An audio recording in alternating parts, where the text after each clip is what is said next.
If your toilet keeps running or won't stop filling, it's probably a faulty Ballcock valve messing things up. So, here's the deal with fixing that Ballcock valve. First off, turn off the water supply to your toilet to avoid any messy surprises. Next, flush the toilet to drain as much water as possible from the tank. You'll want to disconnect the water supply line from the bottom of the tank, but have a towel ready because there might be some leftover water. After that, pop off the old Ballcock valve. It usually just unscrews, or you might need to loosen a nut.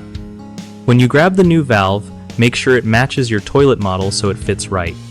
Install the new one by screwing it in place, then reconnect the water supply line. Turn the water back on slowly and watch the tank fill up. Adjust the float on the Ballcock valve if the water level is too high or low, and listen for any weird noises or leaks. One of the biggest mistakes people make with a faulty Ballcock valve is not turning off the water first, which leads to a flood or extra cleanup. Another common issue is buying the wrong replacement valve, so double check your toilet type before ordering parts. Lastly, folks sometimes forget to adjust the float after installing the new valve, which can cause the toilet to keep running or overflow.